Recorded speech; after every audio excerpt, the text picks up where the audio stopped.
aujourd'hui vous êtes en plein cœur de ville, puisque nous allons dans pas très longtemps lancer les illuminations de Noël. Vous êtes au pied de la cathédrale et en plus ce week-end débute Mots et Merveilles.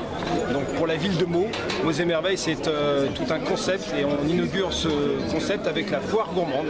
Vous avez juste à côté de la cathédrale le chapiteau gastronomique. Vous avez sur la place du marché le village artisanal et en bas pour les enfants le village du Père Noël. Bonsoir, Eric Tartaglia, président d'Acheter à Meaux, l'association des commerçants de la ville de Meaux.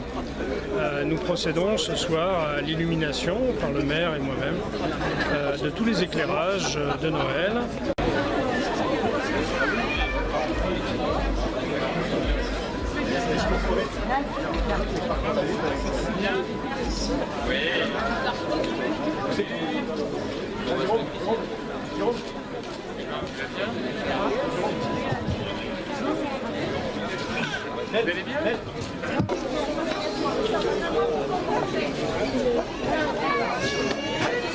Bonjour.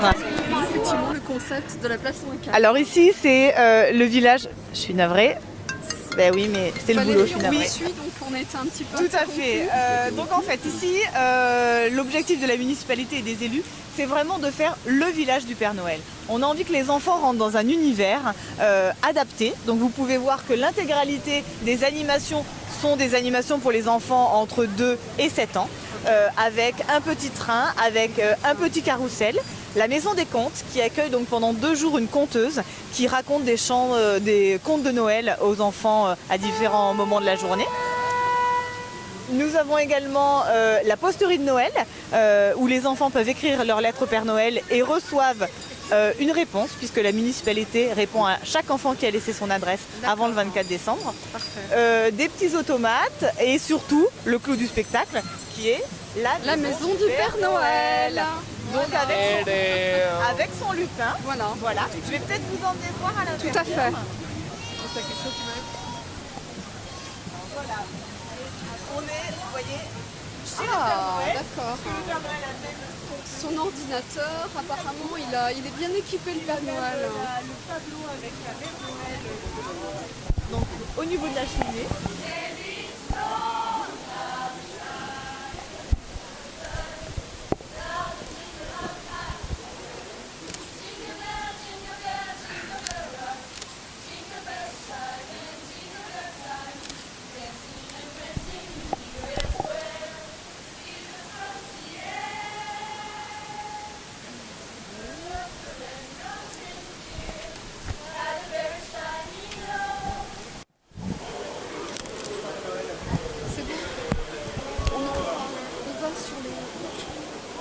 Eh bien écoutez, tous les samedis, nous sommes dans les rues de Meaux pour faire gagner des superbes cadeaux, des chèques cadeaux de 250 € à dépenser dans l'heure qui suit. Donc soyez fidèles à vos commerces de proximité. À tout moment, avec Franck, nous pouvons vous coiffer du bonnet de Père Noël et vous faire gagner jusqu'à 250 € à dépenser tout de suite. Nous sommes actuellement avec Guy, 86 ans, qui dépense sans compter. Nous avons été chez Nicolas, nous sommes ici chez Fred. C'est vraiment un grand bonheur. Donc vraiment, tous les samedis du mois, soyez attentifs. Mais bien évidemment, tout le reste de la semaine, soyez fidèles à vos commerces de proximité. Moi, je fais partie du panel des consommateurs, en fait, donc qui a été lancé il y a quelques semaines, et enfin, quelques semaines, effectivement. Donc moi, je viens parce que c'est une période... alors, je suis un habitant du centre-ville, Victor Niobo. Je pense qu'effectivement, là, je suis venu parce que je suis extrêmement intéressé par la question, effectivement, du commerce, des petits commerces de proximité, et c'est une période importante, la période de Noël. On sait que le contexte est compliqué en ce moment. Donc je venais me former un petit peu, voir un peu ce qui était mis en place, ce que je vois. Voilà, et qui est en animation et qui se mettent vraiment dans la thématique. Et ça c'est bien. Je pense que c'est vouloir aussi se distinguer en mettant quelque chose. Ils n'ont pas d'obligation de mettre un Père Noël, mais ils enchantent un peu leur stand et je trouve que c'est une vraie initiative. Et je dis Madame Gossiou, bravo. Bon, bah, c'est très Vous bien. êtes commerçant depuis combien de temps sur Meaux? Sur Meaux? Oui. Depuis pas mal d'années. Longtemps. C'est-à-dire Je sais pas. Très longtemps. Alain Gossiou, commissaire des marchés.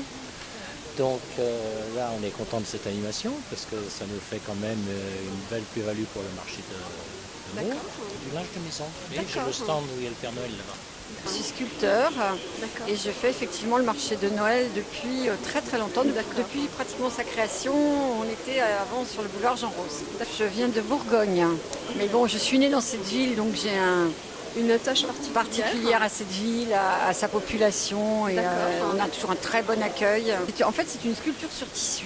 On est très peu à faire ce type de sculpture en France et dans le monde. Donc je dessine, après je travaille avec des bandes de t-shirts. Ah oui, c'est impressionnant. Donc c'est des fibres de tissu. En dessous, c'est uniquement des bandes de t-shirts qui sont trempées dans un durcisseur écologique à base d'eau. Et je sculpte pour obtenir le mouvement que je veux. Je fais une chaînette au départ pour faire la colonne vertébrale. Donc il n'y a pas d'armature métal, ce n'est que du tissu. Le visage, c'est un petit moulage plate, c'est tout. Les bras, c'est du tissu, tout est en tissu. Et une fois que j'ai mon mode, ça met un mois ou deux à sécher. Et après, je termine avec une finition soie. Et là, par exemple, celle-ci, il y a 5 mètres de soie pour travailler sur le même mouvement. Il faut aller très vite. C'est un vieux morceau de teck que j'ai fait travailler par un socleur. Et donc après, je travaille avec des tissus, des pigments naturels. Voilà, vous avez là du fil, du coton naturel d'Égypte. Il y a beaucoup de choses écologiques en fait, beaucoup de récupération. On est ici en fait dans la forêt gourmande, un petit peu un espace à la Hansel et Gretel, où les enfants peuvent découvrir un espace scénarisé, décoré, faire des petites choses en chocolat, en pâte à sel, et puis les adultes peuvent déguster sous la houlette donc d'Emmanuel Fournis, qui tient l'intégralité du stand.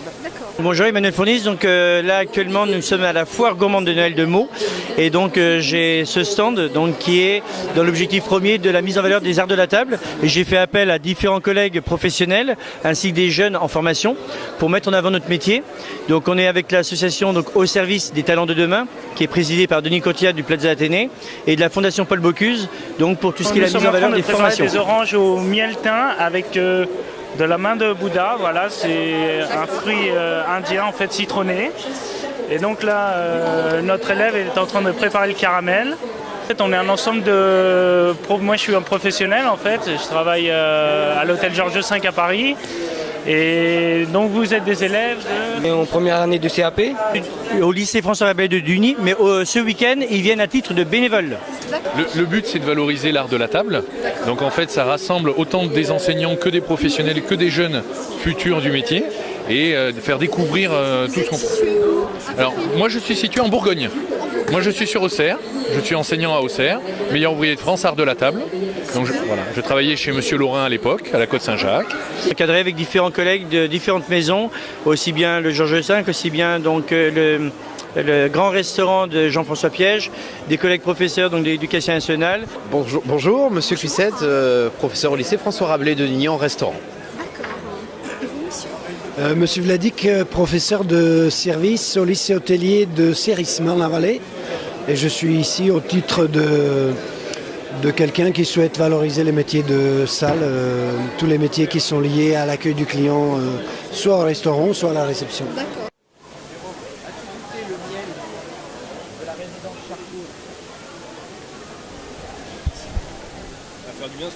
Expliquez-nous donc ce que vous avez pu découvrir, ce qui vous a plu, ce qui vous plaît, et ce que vous invitez les gens à découvrir. C'est un grand village, enfin 3 grands villages avec plein de choses à voir dedans. Il y a plein d'idées de cadeaux à faire. J'y retournerai cette année. L'année prochaine, j'amènerai mes parents. D'accord, donc ça va être des sorties familiales dans le futur. Oui, 2 ans que je suis sur Meaux. D'accord.